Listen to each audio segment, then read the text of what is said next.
তো hello guys, welcome back to my channel. তোমাদের সবাইকে আমার চ্যানেলে তুলি হাউস ওয়াইফে স্বাগতম। তো বন্ধুরা, কেমন আছো? আশা করি তোমরা সকলেই খুব ভালো আছো। আর শুভ সকাল বন্ধুরা। সকালটা ঠিক আমার এভাবেই শুরু হয়, ঝাড়ঝাঁটা দিয়ে। তোমরা তো জানোই, আমার আগের ব্লগগুলো তোমরা দেখেছো সচরাচর। আমার সকালের সবাই যারা গৃহিণী, আমার মতো গৃহিণী আছে যারা সংসার করে, তাদের সকাল থেকেই শুরু হয় গাধার মতো খাটনি।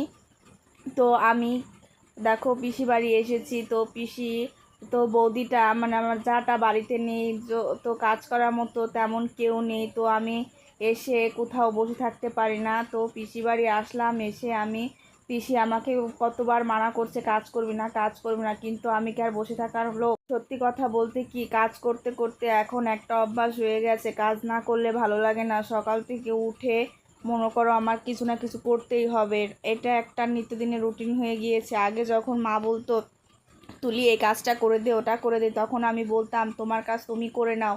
আর এখন বুঝি যে মায়ের কত মর্ম। তার আগে মা মানে কিছু বললে, কোনো কাজ করার কথা বললে বলতাম তোমার কাজ তুমি করে নাও, আমি করতে পারবো না। মা যদি একটু বলতো যে থালাটা মেজে আন, আমি বলতাম যে না, তোমার থালা তুমি মেজে আনো।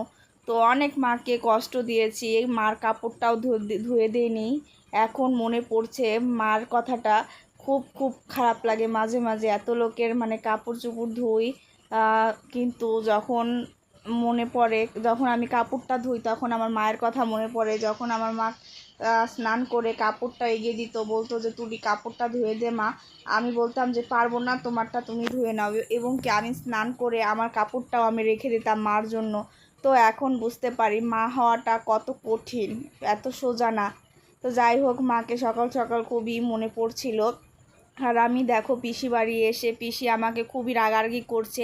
তোকে বলছি এইসব কাজ করবি না, তুই কেন এইসব কাজে হাত দিচ্ছিস?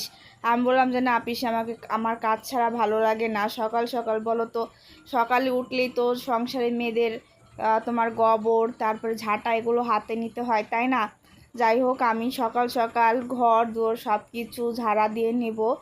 আর আজকে খুবই মাকে মিস করছি, যার কারণে আজকে তোমাদের সাথে আমার মায়ের কথাটা শেয়ার করলাম। আমার মাকে আমি খুবই ভালোবাসি এবং আমার মা আমাকে খুবই ভালোবাসে। ছোটোবেলায় যখন মানে একটু বলতাম যে আমার শরীর খারাপ করছে মা, তখন মা আর আমাকে বিছানা থেকে উঠতে দিত না। খুবই খুবই ভালোবাসে, আর কোনো দিন আমার মা আমার গায়ে হাত তুলেনি। আজ তোমাদের আমি সত্যি কথাটা বলে দিলাম, মায়ের মতো এ পৃথিবীতে কেউ ভালোবাসে না, এটাই আসলে বাস্তব কথা। মা একটা কথা বলে না, চিড়া বলো মুড়ি বলো ভাতের সমান না, মাসি বলো পিসি বলো মায়ের সমান না। বাস্তব কথা, মা ছাড়া এই দুনিয়াতে কেউ আপন না। মা পৃথিবী ছেড়ে চলে যাক, তোমার এই পৃথিবীটাই অন্ধকার মনে হবে। তো আমি আমার মার সাথে দেখা করে এসেছি, তোমাদের জানানো হয়নি। আমি একটা ভিডিও বানাবো আমার মা কোথায় থাকে, আমি কোথায় মানে কোথা থেকে দেখা করে এসেছি, আমাদের কি মেনে নিয়েছে, এবং এরকম এই নিয়ে একটা ভিডিও করব। তো আমার পাকা ঘর মুছতে আমার বেশি টাইম লাগে না, শুনতেও বেশি টাইম লাগে না। ছোট থেকে অভ্যস্ত ছিলাম পাকা ঘর দুয়ার মোছা। আর মনে করো মাটির ঘর দুয়ারে আমি অতটা অভ্যস্ত নই, যার কারণে আমার শুরতে লেপতে একটু কষ্ট হয়। কষ্ট হলে কি করব বলো, করতেই হবে। দেখো পিসি বাড়ি এসেছি এবং এসে আমার ঘর মুছতে আমার বেশিক্ষণ টাইম লাগেনি।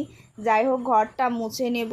আর সকাল সকাল আমার ঘর দুয়ার মুছতে খুবই ভালো লাগে এবং বাসি কাজ করতে আমার এই পাকা বাড়িতে খুবই ভালো লাগে। যাই হোক, আমার যাটা বলেছিলাম বাড়িতে নেই, হ্যাঁ আমার যাটা গিয়েছে পুনেতে, আমার পিসি শাশুড়ির ছেলের বউ। আর আমার পিসি শাশুড়ির ছেলে মানে আমাদের ভাসুর থাকে পুনেতে, যার কারণে ওখানে দীর্ঘদিন হয়ে গিয়েছে। দাদা গিয়েছে, তো দাদা করেছে কি এবার দিদিকে ওখানে ডেকে নিয়েছে। দাদা আলাদা ফ্ল্যাট নিয়েছে, যার কারণে দিদিকে ডেকে নিয়েছে। আর পিসির তো মনে করো তার নাতিকে ছাড়া একা একা লাগে, যার কারণে পিসি আমাদের বলে যে চলে আয় তোরা, আমার একা একা ফাঁকা ফাঁকা লাগছে পিহুকে ছাড়া। মানে পিসির নাতিটার নাম পিহু, যার কারণে পিসির খুব খারাপ লাগছে। আমরা গিয়েছিলাম, পিসির আর পিসের খুব ভালো লাগছে। তো এই রুমটা দেখতে পাচ্ছ, এটা হচ্ছে আমার ভাসুরের রুম, মানে এখানে এসে আমরা বর্তমান থাকছি। আর যাই হোক, পিসি খুবই মানে একা হয়ে পড়েছে, আর আমরা গেলে এই বাড়িটা পুরোই ফাঁকা হয়ে যাবে এবং আমাকে যেতে দিতে চাচ্ছে না। আর দিদিকে ছাড়া আমার এই বাড়িটা খুবই ফাঁকা। যখনই এই বাড়িতে আসি আমার যার সাথে সাথেই থাকি আমি, আর যার কারণে আমার যাকে আমি খুব মিস করছি। আর এ বাড়িতে দিদিকে ছাড়া একদমই ভালো লাগে না। আর পিসি সবাই মানে দিদি দাদা সবাই আমাকে বলছে যে থাকো থাকো, কিন্তু আর কি করার বলো, একা একা ভাল লাগে না। একা একা না, দিদি আছে অবশ্য, কিন্তু দিদির সাথে আমি অতটা ফ্রি না যতটা আমি আমার যার সাথে ফ্রি। আর দিদিকে ফোন করে বললাম যে দিদি আসো, তো দিদিরা বলে আসবে বড় পুজোর মধ্যে, আর আমি তাড়াতাড়ি চলে যাব। তো মেইনলি আমরা গিয়েছিলাম একটু ঘুরতে, আমাদের ননদ, তারপরে ননদ জামাই, তারপরে আমরা মানে দুজন গিয়েছিলাম, ননদ জামাই ননদ, তারপরে আমি, তিনজন গিয়েছিলাম। পরে আমরা গিয়েছিলাম শুক্রবারে, আর তোমাদের দাদা আর আমার দেওর গিয়েছিল শনিবারে। তো আমার পিসি শাশুড়ির বাড়ি হচ্ছে ধানতলা পামুলহাট, ওখানে গিয়েছিলাম। আর মেন যাওয়ার কারণ হচ্ছে তোমার ওখানে মানে পিসি বাড়ি সত্যনারায়ণ পুজো আর হচ্ছে শনি পুজো করা হবে খুব বড় করে, যার কারণে গিয়েছিলাম। আর আমাদের ডেকে নিয়েছিল পুজোর কারণ দীর্ঘ 2 বছর পর আমি পিসি বাড়ি গেলাম আমার মেয়ে পেটে আসার আগে। ওখান থেকে আমি গুড়পড়া খেয়ে এসেছিলাম, তারপর আমার মেয়ে পেটে এসেছে, আর আমার পিসি বাড়ি যাওয়া হয়নি। যাই হোক, আমার মেয়েকে পিসি শাশুড়ি দেখতে যায়নি, আর আমি আমার মেয়েকে নিয়ে পিসি বাড়িতে এলাম, পিসি শাশুড়ি বাড়িতে এলাম, মেয়েকে দেখে নিয়ে গেলাম। আর যাই হোক, এখন সকল কাজ করে এখন একটু ব্রাশ করে স্নান করে নেব। আর আমি ব্রাশ আসলে নিয়েছিলাম না, আমার মনে ছিল না ব্রাশ নেওয়ার কথা। আর যাই হোক, পাশের দোকান ছিল, কিন্তু 2-1 দিনের জন্য কিসের জন্য আর ব্রাশ কিনবো, হাত দিয়ে ব্রাশ করছি দেখো আমি। আর আমি স্নান, দেখো বাইরের পরিবেশটা কি সুন্দর তাই না, একদম হাওয়া বইছে সকাল সকাল, এখন মনে হয় 7:30 বাজে, দেখো কি সুন্দর হাওয়া বইছে। তো হাত মুখ ধুয়ে নিব। আর তোমরা আমার ব্রাশ করা দেখে প্লিজ হেসো না। আর তোমরা যারা বেড়াতে যাবে ব্রাশ না করবে, আমার এই টেকনিকটা তোমরা ব্যবহার করতে পারো। আর যাই হোক, সকাল সকাল স্নান করে নেওয়াটাই ভালো, বাসি জামা কাপড় ছাড়ার আগে আমি স্নান করে নিই। তো মনের কয়েকটা বাসি জামা আছে, ওগুলো সুন্দর করে ধুয়ে তারপরে আমি স্নান করে নেব। তো আমার সাবান ছাড়া স্নানই হয় না, আমি প্রতিদিন যখনই স্নান করব আমি হাত পায়ে সারা শরীরে আমি সাবান নেব, এটাই আমার অভ্যাস।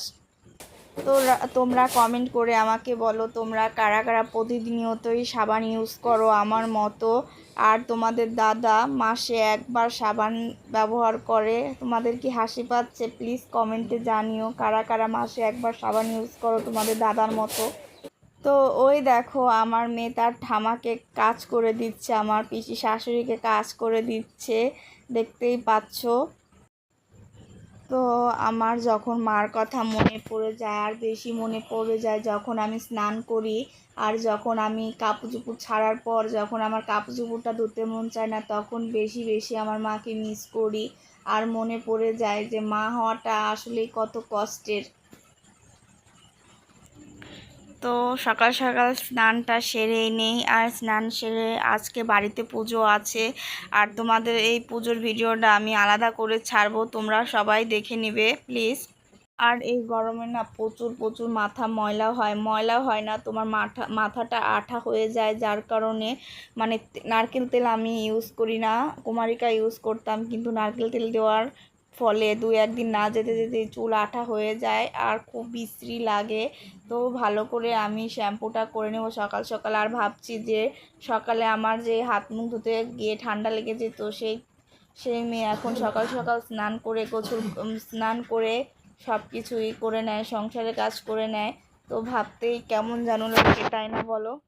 যাই হোক, অনেক গল্প তো হলো, দেখো ওয়েদারটা কত সুন্দর, এটা হচ্ছে ছাদের উপরে আমি স্নান করে কাপড় চোপড় মেলতে আসলাম। আর এই ফার্স্ট আমি ছাদে আসলাম, তো আমি যখন এসেছিলাম তখন আমার এই ভাসুর এই ছাদ ঢালাই করেনি, তো এবার ছাদ ঢালাই করেছে।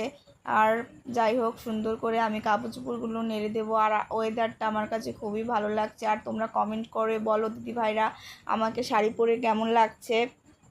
তো দেখো আমি পাকা একদম গিন্নি হয়ে গেছি, দেখেছো? আর তোমরা আশীর্বাদ করো আমার মেয়ের জন্য, আমার মেয়েটা যেন খুব তাড়াতাড়ি বড় হয়ে যায় আর আমার কষ্টটাও যেন খুব তাড়াতাড়ি শেষ হয়ে যায়, আমার মেয়ে যেন আমাকে রান্না বাড়া করে খাওয়াতে পারে। আর যাই হোক বলো, আমাকে আজকে একটু মা লাগছে, কারণ আমি শাড়ি সচরাচর পরি না, তোমরা তো জানোই আমি শাড়ি পরা খুব একটা পছন্দ করি না। তো আমাকে দেখতে কেমন লাগছে তোমরা যদি কমেন্ট করে না জানো আমি খুবই রাগ রাগ করব। আর দেখো আমাকে সত্যি কেমন লাগছে তোমরা একটু বলো প্লিজ। আর কাপড়ে আমি অত কমফোর্টেবল না, যার কারণে আমি কাপড়টা পরি না, সব সময় নাইটি পরি। তোমরা দেখো আমার ভিডিওগুলো আমি নাইটি পরেই ভিডিও করি। তো আমার শাশুড়ি মা বলেছে যে কাপড় না পরলে কিছুই হবে না, তো কি হয়েছে, অল্প বয়সের মেয়ে চুড়িদার বা নাইটি পরবে। তো বন্ধুরা ভিডিওটি এই পর্যন্তই, ভালো লাগলে লাইক কমেন্ট সাবস্ক্রাইব করে আমার পাশে থাকবে। ধন্যবাদ তোমাদের।